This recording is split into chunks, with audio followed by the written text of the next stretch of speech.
오늘 함께 은혜 받으실 말씀은 사도행전 3장 11절부터 26절까지 말씀입니다.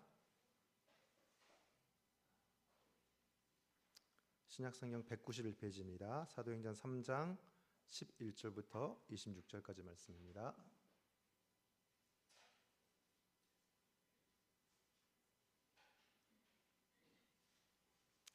사도행전 3장 11절부터 읽겠습니다. 제가 먼저 읽겠습니다. 나은 사람이 베드로와 요한을 붙잡으니 모든 백성이 크게 놀라며 달려나아가 솔로몬의 행각이라 불리우는 행각에 모이거늘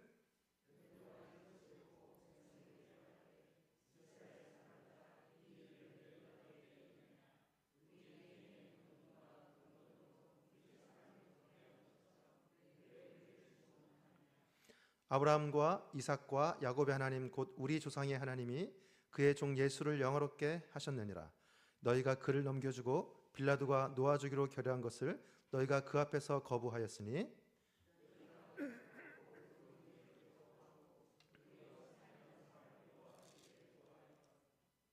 생명의 주를 죽였도다. 그러나 하나님이 죽은 자 가운데서 그를 살리셨으니 우리가 이 일의 증인이라.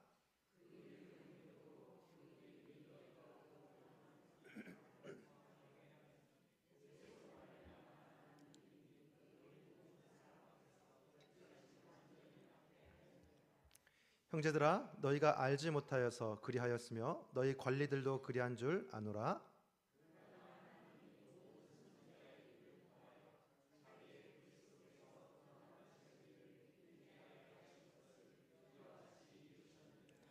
그러므로 너희가 회개하고 돌이켜 너희 죄 없이 함을 받으라. 이같이 하면 새롭게 되는 날이 주 앞으로부터 이를 것이요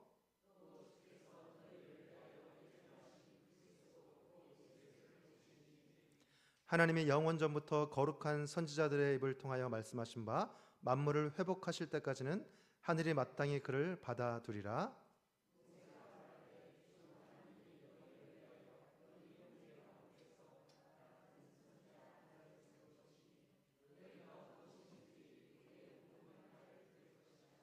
누구든지 그 선지자의 말을 듣지 아니하는 자는 백성 중에서 멸망받으리라 하였고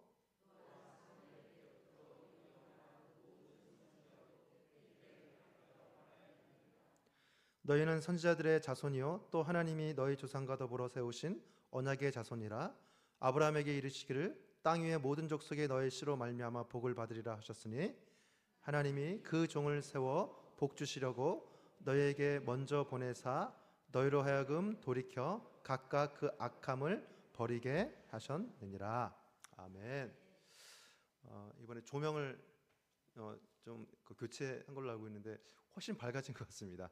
여러분의 얼굴이 더 명확하게 보여서 저는 더 좋은 것 같고 지금 환하게 웃는 모습도 너무 보기 더 환하게 더 확실하게 보이는 것 같습니다. 이게 수고해 주시는 수고의 손길 너무너무 감사드립니다. 여러분 저희는 지난 시간 사도행전 3장 1절부터 10절까지의 말씀 함께 나눴었죠. 그 말씀을 통해서 성전의 미문 앞에서 일어난 그 기적의 사건을 우리가 살펴보았습니다. 기억나시죠? 자, 나면서부터 걷지 못하던 사람이 누구를 만났습니까? 베드로와 요한을 만나게 되었고요. 그리고 그는 무엇을 구했습니까? 은과 금을 기대하며 구걸했습니다.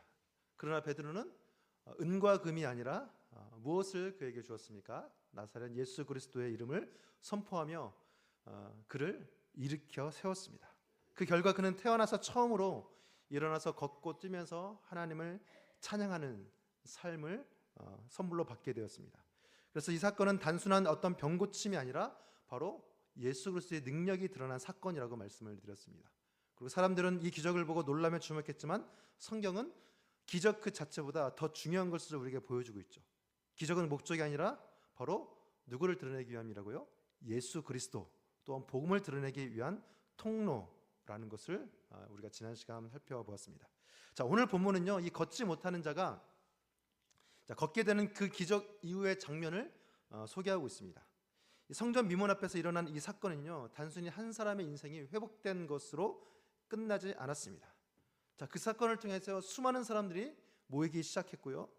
자연스럽게 사람들의 시선은 베드로와 요한에게 집중되기 시작했습니다.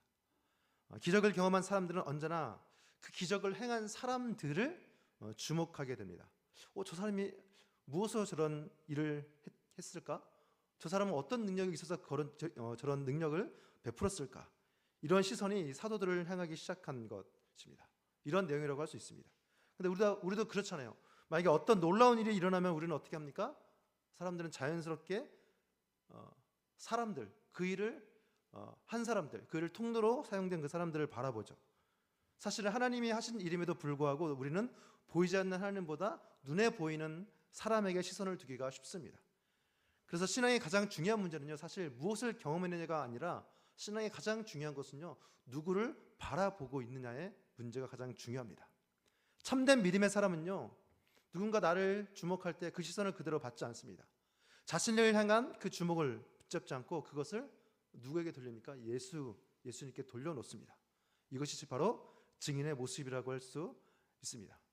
그래서 여러분, 그리스도의 증인은요, 자신을 드러내는 사람이 아니라 예수 그리스도를 드러내는 사람이라고 할 수 있습니다.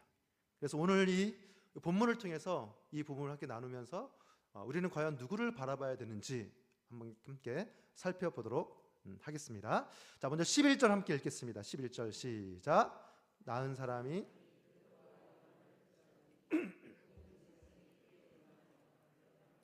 솔로몬의 행각이라 불리우는 행각에 모이거늘.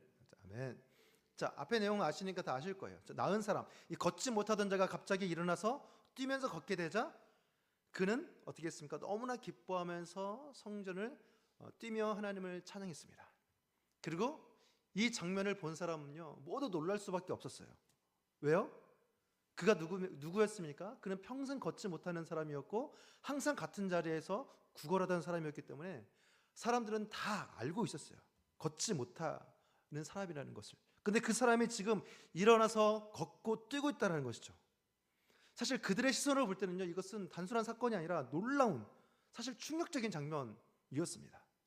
그래서 사람들이 어디로 몰려옵니까? 솔로몬 행각으로 달려옵니다. 그리고 그 중심에는 누가 있었습니까? 어떻게 보면 표면적으로는 그를 고친 베드로와 요한이 그곳에 있었습니다. 자, 성경은 말하죠. 나은 사람이 누구를 붙잡았다고 했습니까? 그가 베드로와 요한을 붙잡으니라고 말하고 있습니다. 그는 자신을 일으켜 둔 두 사람을 이제 붙잡습니다. 우선은 표면적으로는 그들이 고쳐준 것처럼 보이잖아요. 그리고 그를 붙잡은 것처럼 사람들도 그들을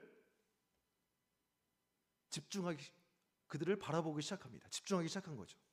사실 이것은 인간의 본능입니다. 하나님이 행하신 일임에도 불구하고 사람은 하나님보다 눈에 보이는 그 사람을 먼저 바라보게 되죠. 보이지 않는 하나님보다 눈앞에 있는 사람을 더 쉽게 주목하기 나름입니다. 그래서 사람들의 시선은요, 하나님이 아니라, 예수님이 아니라 누구에게 쏠리기 시작합니까? 베드로와 요한에게 시선이 쏠리기 시작합니다. 자, 여기서 그들이 모였던 곳이 이제 솔로몬의 행각이라고 그러는데요.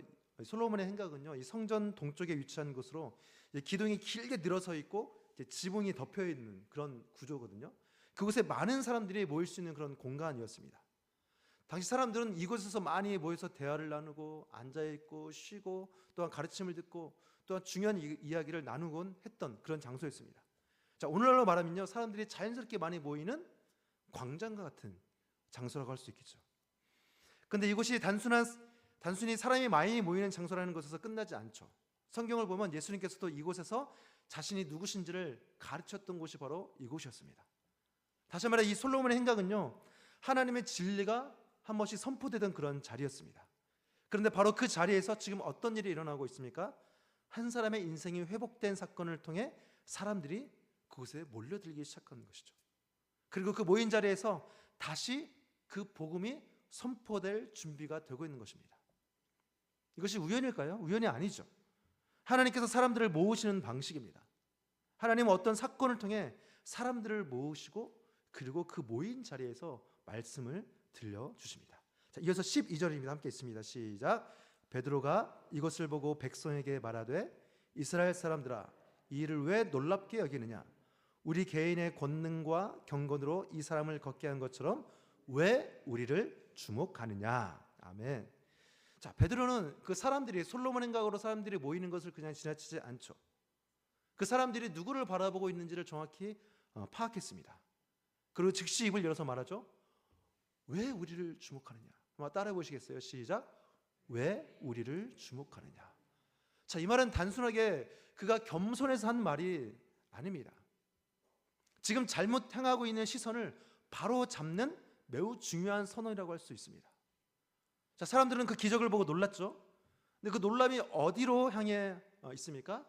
하나님이 아니라 누구요? 베드로와 요한에게 그 놀람이 향하고 있는 것이죠. 자, 사실 하나님이 행하신 일이거든요. 여러분, 누구의 이름으로 그가 일어났습니까?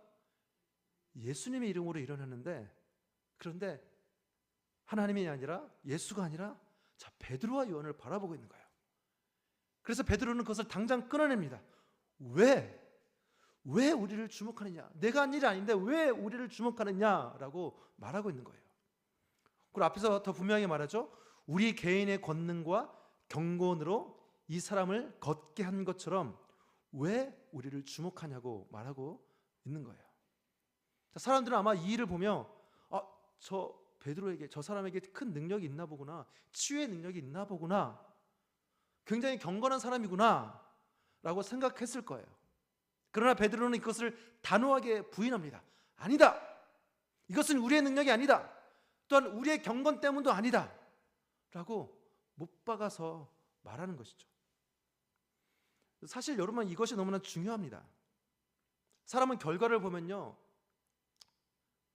쉽게 그에 관여된 사람을 높입니다. 자, 어떤 일이 잘 되면요, 그 사람의 능력이라고 말하고 어떤 열매가 나타나면 그 사람의 신앙이 매우 특별해서 그렇다고 생각을 한 때가 많이 있습니다. 그런데 성경은 분명히 말하죠. 능력의 근원은 어디서 나온다고요? 사람이 아니라 바로 하나님으로부터 나옵니다. 그래서 베드로는 지금 이 자리에서 분명히 선을 긋고 있어요. 놀라운 기적이 일어나는데도 불구하고 이 일은 우리가 한 게 아니야 라고 분명히 말하고 있는 거예요. 여러분, 이것이 바로 증인의 태도여야 합니다. 여러분, 진짜 그리스도의 증인은요, 자신이 나타나고 자신이 주목받는 것을 허용하지 않습니다. 거부합니다. 자신에게 시선이 모이는 것을요, 붙잡지 않아요. 오히려 진짜 증인은요, 그 시선을 끊어내고 방향을 바꿉니다. 여러분들은 혹시 주목받을 때 어떻게 반응합니까? 근데 1차적으로 기분이 좋을까요? 안 좋을까요? 나쁘지 않은데? 좋겠죠. 근데 우리 삶 가운데 가끔 나를 통해 어떤 좋은 일이 일어나면, 특히 교회 안에서요, 좋은 일이 일어나면 여러분, 그 영광을 누구에게 돌리고 있습니까? 그래도 내가 좀 하나보다 이렇게 자신에게 돌리고 있지는 않습니까? 근데 오늘 말씀은요, 우리에게 분명히 도전하고 있어요. 우리를 주목하지 말고, 나를 주목하지 말고 바로 예수 그리스도를 주목하게 하라고 말하고 있는 거예요. 여러분, 그럴 때요, 우리의 삶이요, 나에게 오는 관심과 기대와 칭찬을 나에게 돌리지 않고 그분께 돌릴 때 우리의 삶이 진짜 복음의 통로가 될 수 있습니다. 자, 베드로는 여기서 단순히 이 기적은 우리가 한 것이 아니다 라고 말하고 멈추지 않습니다. 그는 곧바로 이 사건의 중심이 누구인지를 선포하죠. 자, 14절 15절을 보시면 하나님께서 그분을 영어롭게 하셨지만 너희는 그 거룩하고 의로운 일을 거부하고 살인한 사람을 놓아달라고 구했다고 말하죠. 그리고 더 나아가서 너희들이 그 생명의 주를 죽였다고까지 직설적으로 베드로는 선포하고 있습니다. 그러니까 지금 눈앞에서 일어난 기적의 주인공이 바로 너희들이 거부했던, 너희들이 거절했던 바로 그 예수라는 것을 말하고 있는 것입니다. 이것은 단순히 베드로가 그들에게 설명한 것이 아니라 그들의 죄를 드러내는 말씀이고요, 동시에 복음의 시작이라고 할 수 있습니다. 또한 그러나 하나님께서 그를 죽은 자 가운데서 살리셨고 사도들은 바로 그 증인이라고 단대히 선포하고 있습니다. 자, 베드로는 이 내용을 16절에서 정리하고 있습니다. 우리 16절 함께 읽겠습니다. 16절, 그 이름을 시작. 그 이름을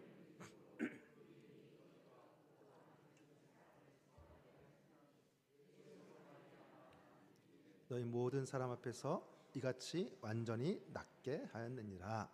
아멘. 자, 뭐라고 합니까? 그 이름을 믿음으로 말미암아 이 사람을 성하게 하였다, 낫게 했다라고 말하고 있습니다. 여기서 중요한 것은 두 가지죠. 첫째는 그 이름입니다. 그 이름. 여러분, 성경에서 이름은요, 단순한 호칭이 아닙니다. 그 대상의 존재 자체와 그 권위를 의미합니다. 그러므로 예수의 이름이라는 것은요, 단순히 그냥 어떤 호칭이나 말이 아니라 바로 그분의, 예수 그리스도의 인격과 능력과 권세를 뜻한다고 할 수 있습니다. 다시 말해 이 사람을 낫게 하는 것은 어떤 주민이나 말이 아니라 그 이름이신, 그 이름 자체이신 살아계신 예수 그리스도 자신이라는 말입니다. 또한 둘째는 그 이름을 믿음으로라는 표현이죠. 자, 예수 그리스도의 이름에는요, 여러분 분명 권세와 능력이 있습니다. 여러분 믿으십니까? 그러나 베드로는 단순히 그 이름 자체만 말하지 않고 그 이름이 있다면 그 이름을 향한 믿음을 함께 말하고 있습니다. 여러분, 우리가 그 이름에 능력이 있고 권세가 있다고 알고 있다고 하더라도 그 이름을 믿지 않으면 그 권세와 능력이 우리 삶 가운데 전혀 나타날 수가 없다라는 겁니다. 여러분, 그렇다고 해서 이 믿음이 인간이 만들어낸 어떤 조건처럼 이해돼서는 안 됩니다. 왜냐하면 자칫 잘못하면 그 이름보다 그 이름을 믿은 그 인간의 믿음이 더 주목받을 수도 있기 때문입니다. 여러분, 저는 이것을 분명히 말씀드리고 싶어요. 여러분, 인간의 믿음은 자랑할 게 될 것일까요? 자랑해도 되는 것일까요? 하면 안 되는 것일까요? 여러분, 인간의 믿음은요, 자랑할 것이 못 돼요. 왜 그럴까요? 그 믿음은요, 여러분의 그 믿음은요, 여러분에게서 난 것이 아니에요. 이에 대해서 베드로는 이어서 이렇게 말하죠. 예수로 말미암아난 믿음이라고 분명하게 얘기하고 있습니다. 여러분, 여러분의 믿음, 저의 믿음, 여러분의 모든, 여기 계신 모든 분의 믿음은요, 나의 어떤 신념, 나의 어떤 굳은 결단이 아니에요. 예수로 말미암아난 믿음입니다. 성령님이 믿게 하신 거예요. 다시 말해 이 믿음조차도 우리가 만들어내는 것이 아니라 예수께로부터 주어진 것이라는 겁니다. 그러므로 이 사건은요, 어떤 사람의 믿음이 대단해서 일어나는 일이 아닙니다. 바로 예수께서 믿음을 주셨고 그 믿음을 통해 예수의 능력이 그들에게 나타난 것이라고 할 수 있습니다. 여러분, 이 사건은요, 사람의 믿음에 의해서 일어나는 일이 아닙니다. 예수 그리스도 이름이 일하셨고 그 예수께서 주신 믿음을 통해 그 능력이 이렇게 드러난 겁니다. 결국 무엇입니까? 결국 시작도 예수고요, 과정도 예수고요, 결과도 예수입니다. 여러분, 이 세 단계에서요, 우리가 한 게 있을까요, 없을까요? 있을까요, 없을까요? 그래도 한 1%, 2% 있지 않을까요? 할 수 있는데 여러분 100%입니다. 우리의 구원이 바로 예수 그리스도의 전적인 은혜인 것처럼 우리의 삶의 모든 과정도 마찬가지예요. 시작도 예수, 과정도 예수, 결과도 예수라는 거죠. 따라 볼까요? 시작도 예수, 과정도 예수, 결과도 예수. 우리가 이런 신앙만 가지고 있다면 우리 신앙 건강해질 수 있습니다. 자, 그래서 이 모든 일의 중심에는요, 사람이 아니라 누구라고요? 오직 예수 그리스도만 계십니다. 결국 이 사건을 이렇게 정리할 수 있겠죠? 예수 그리스도 이름이 이랬고요, 그 이름을 향한 믿음이 역사했지만 그 믿음은 누구로부터 난 믿음이라고요? 예수로 말미암은 믿음이었고 그 결과 완전한 치유와 회복이 일어났다는 것입니다. 여러분, 그러므로 우리의 신앙에는요, 인간이 주목받을 이유도 인간이 자랑할 것도 없습니다. 우리의 믿음조차도 주님의 은혜이기 때문입니다. 자, 여러분이 잘 아는 구절입니다. 우리 사도 바울은 이 문제를 이렇게 지적하고 있습니다. 여러분, 에베소서 2장 8절 9절 제가 읽어드리겠습니다. 너희는 그 은혜에 인하여 믿음으로 말미암아 구원을 받았으니 이것은 너에게서 난 것이 아니요 하나님의 선물이라. 행위에서 난 것이 아니니 이는 누구든지 뭐하지 못하게 함이라요? 자랑하지 못하게 함이라. 자, 이 구절은 우리의 구원이 어디에서 시작되었는지를 분명하게 설명해 줍니다. 우리 스스로의 노력이나 행위로 구원 얻은 것이 아니라 전적으로 누구의 은혜라고요? 하나님의 은혜로 구원을 받았습니다. 그리고 그 은혜를 받아들이는 통로가 바로 믿음인데 그 믿음조차도 우리에게 나온 것이 아니라 누가 주신 선물이라고요? 하나님이 주신 선물이라고 말합니다. 그래서 바울은 마지막에 분명히 말하죠. 이것은 이렇게 하나님이 우리를 인도하신 것은 누구든지 자랑하지 못하게 함이라 라는 거예요. 즉 우리의 구원에는요, 우리에게 스스로 내세울 수 있는 공로나 그런 업적이 아무것도 전혀 없다라는 거예요. 모든 것이 하나님의 은혜이기 때문에 여러분, 우리의 신앙은 자랑이 아니라 오직 감사와 겸손으로 드러나야 한다는 것이죠. 여러분, 그런데요, 구원뿐 아니라 구원받은 삶 이유도 똑같이 마찬가지라는 거예요. 여러분, 우리가 자랑할 것은요, 아무것도 없습니다. 그러면 여러분에게 오는 칭찬들, 주목들, 여러분 다 무가치한 것으로 여기시기 바랍니다. 그 모든 것들을요, 반사하세요. 반사하고 우리 하나님께 올려드리시기를 바랍니다. 자, 이어서 베드로는 여기서 단순히 또 예수를 설명하는 데서 멈추지 않고 이제 사람들에게 분명한 반응을 요구합니다. 자, 17절을 보시면 너희가 알지 못하여 그렇게 했다고 말하며 사실 그들의 무지를 언급하고 있지만 여러분, 무지하다고 해서 모르고 했다고 해서 성경은 그냥 넘어가지 않습니다. 그들의 책임이 없어지는 것은 아닙니다. 그리고 이어서 분명하게 선포하죠. 우리 19절 함께 읽겠습니다. 19절 시작. 회개하고 돌이켜 너희 죄 없이 함을 받으라. 이같이 하면 새롭게 되는 날이 주 앞으로부터 이를 것이요. 아멘. 자, 회개하고 돌이키라. 이것이 복음의 핵심적인 요청입니다. 그냥 단순히 듣고 끝나는 것이 아니라 삶의 방향을 바꾸라는 거예요. 여기서 우리가 붙들어야 할 중요한 사실이 하나 있죠. 왜 예수를 주목해야 하는가? 여러분, 그때 베드로가 왜 예수를 주목하게 했을까요? 그들에게 무엇이 필요했기 때문에요?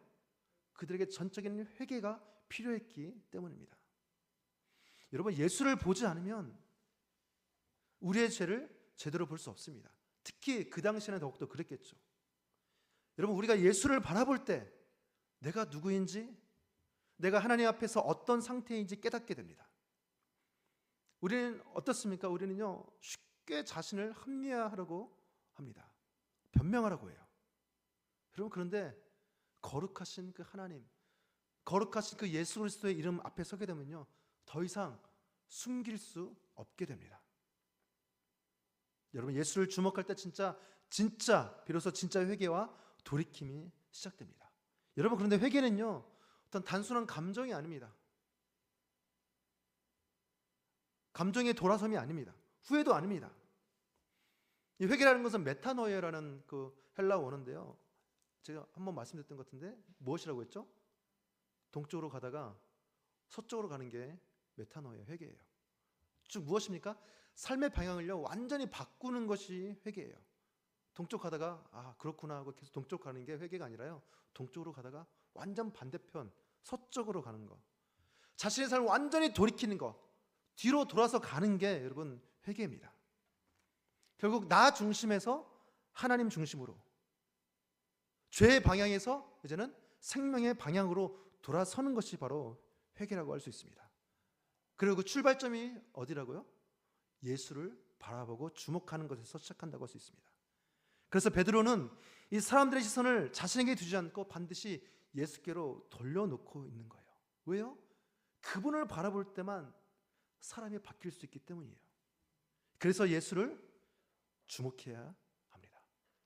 여러분, 만약에요, 그 당시에 베드로가 예수를 주목하게 하지 않고 단순히 자신들을 주목할 때 가만히 있었다면요, 그들에게 과연 돌이킴이 있었을까요? 그냥 감탄으로, 놀람으로 그 사건은 끝났을 거예요. 베드로는 이걸 너무나 잘 알고 있었어요. 내가 주목받으면 아무 일도 일어나지 않는다는 것을 그는 알고 있었어요. 그래서 왜 우리를 주목하느냐? 너희가 거절한 예수를 바라보라 라고 말하고 있는 거예요. 자, 이어서 20절 이후를 보시면요, 이 베드로는 이 모든 일이 이제는 우연이 아니라 이제는 하나님께서 이미 선지자들을 통해 말씀하신 계획 가운데 이루어진 것이라고 설명을 하고 있습니다. 예수 그리스도의 고난과 죽음, 그리고 그 이후의 회복까지 모두 하나님의 뜻 안에 있었다는 거예요. 그리고 그 예수를 통해 회복했다가 이르게 될 것을 선포하고 있습니다. 다시 말해, 이 복음은 단순한 사건이 아니라 바로 하나님께서 준비하신 구원의 역사라는 겁니다. 이 모든 흐름은 바로 누구를 중심으로 완성된다고요? 바로 예수 그리스도를 중심으로 완성됩니다. 또 마지막 26절에서 베드로는 이 모든 선포의 목적을 분명하게 밝히고 있죠. 하나님께서 예수를 보내신 이유는 바로 우리를 돌이키기 위함이라는 거. 너희로 하여금 돌이켜 각각 그 악함을 버리게 하심이라고 말합니다. 결국 무엇입니까? 결국 모든 기적과 이 모든 것에 대한 선포의 목적은 그냥 놀라운데? 감탄하거나 놀랍게 하는 것이 아니라 바로 회개, 변화라는 겁니다. 그러므로 우리는요, 놀라는 자리에 머무르는 것이 아니라 돌이키는 자리로 나아가야 합니다. 그리고 그 삶에서 오직 예수만 주목받게 해야 합니다. 오늘 말씀을 마무리하겠습니다, 여러분. 자, 오늘 본문을 보면요, 사람들이 놀라 달려와서 사도들을 붙잡고, 고침받은 그 걷지 못하는 자가 사도들을 붙잡고 있고요. 그리고 사람들이 베드로와 요한을 집중하게 되고 시선을 모으게 됩니다. 근데 그 자리에서 베드로가 뭐라고 했습니까? 왜 이 일을 놀랍게 여기냐? 왜 우리를 주목하느냐? 라고 말하는 것이죠. 여러분, 이 장면은요, 사실 우리의 신앙의 현실을 그대로 보여준다고 할 수 있어요. 여러분, 교회 안에서도 우리는 쉽게 사람을 붙잡고 바라보지 않습니까? 말씀보다 어떤 사람의 말하는 것들, 그리고 복음보다 사람을 더 이야기하고 하나님보다 사람을 중심에 두는 순간들이 여러분 우리가 얼마나 많이 있습니까? 그래서 오늘 본문은 우리에게 동일하게 묻고 있습니다. 왜 우리를 주목하느냐? 왜 사람을 주목하느냐라고 얘기하고 있는 거예요. 여러분, 신앙생활은요, 사람을 바라보면서 하는 것이 아닙니다. 여러분, 누구를 바라봐야 되겠습니까? 하나님을 바라보는 것이 여러분 신앙생활, 건강한 신앙생활이라고 할 수 있어요. 그래서 오늘 말씀은요, 지금 너희들의 시선은 어디를 향하고 있는지를 점검하라고 하는 그런 말씀이라고 할 수 있습니다. 사실 교회 안에서도 사실 많은 갈등과 분열이 일어나고 있지 않습니까? 우리 한국교회를 보시면요. 그런데 왜 그렇겠습니까? 사람들이 사도들을 붙잡고 주목했던 것처럼 수많은 그리스도인들이 누군가를 붙잡고 사람을 중심에, 하나님과 예수님이 아니라 사람을 붙잡고 그 사람을 중심에 세우기 시작할 때 교회 안에서도 많은 문제가 시작된다고 할 수 있습니다. 그래서 누가 더 인정받는지, 누구의 말이 더 힘이 있는지, 누가 더 중요한 역할을 하는지를 따지기 시작하면요, 그래서 사람을 주목하기 시작하면요, 공동체는 흔들릴 수밖에 없습니다. 여러분, 그럴 때마다 혹시 우리 안에 그런 시선이 있을 때마다 여러분, 베드로처럼 왜 나를 주목하느냐, 왜 우리를 주목하느냐라고 하면서 분명히 선을 그으시기를 바랍니다. 여러분, 이것이 바로 복음의 질서, 신앙의 질서를 지키는 태도라고 할 수 있습니다. 여러분, 우리의 시선을 사람에게 두면요, 공동체는요 힘들어질 수밖에 없습니다. 분열될 수밖에 없습니다. 그러나 우리의 시선을 오직 예수께 두면, 하나님께 두면요, 그 공동체는요 더욱더 굳건해지고 더욱더 하나가 될 수 있습니다. 특별히 제가 부탁드리는 것은요, 사실 여러분, 교회에서 가장 주목받는 자리에 있는 사람이 누굽니까? 목회자잖아요. 사도들이 사람들의 시선을 받기 쉬운 위치에 있었던 것처럼 바로 오늘날 교회 안에서도요, 사실 가장 주목받기 쉬운 자리는요, 사실 저와 같은 목회자의 자리이거든요. 왜입니까? 지금도 저를 주목하고 계시잖아요. 제가 설교를 하고 어떤 앞에 서고 어떻게 보면 제가 어떤 이야기들을 하고 리더십을 이렇게 할 때 또 방향을 지셔야 하기 때문에 자연스럽게 목회자에게 시선이 모일 수밖에 없습니다. 근데 저를 위해 항상 기도해 주십시오. 어떻게 보면 이 설교는 저를 위한 설교일 수도 있습니다. 제가 제 마음 안에 왜 나를 주목하느냐, 왜 우리를 주목하느냐, 이러한 마음을 항상 가질 수 있도록 여러분 꼭 기도해 주시기를 바랍니다.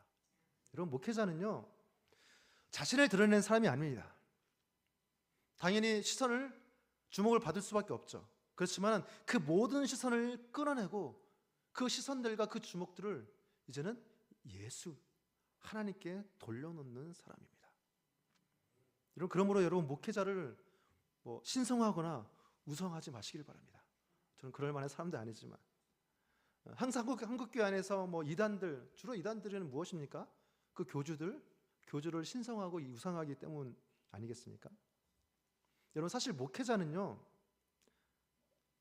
특별한 존재가 아니라 사실 복음을 전하는, 하나님께서 특별히 세우신 복음을 전하는 통로일 뿐입니다. 하나님이 허락하신, 교회 안에서 허락하신 한 지체에 불과합니다. 그래서 여러분들, 저를 지금 주목하시는 건 좋은데 제가 전하는 그 말씀을 여러분 더 주목하시기를 바랍니다. 근데 중간에 더 중요한 것이 있죠, 여러분들.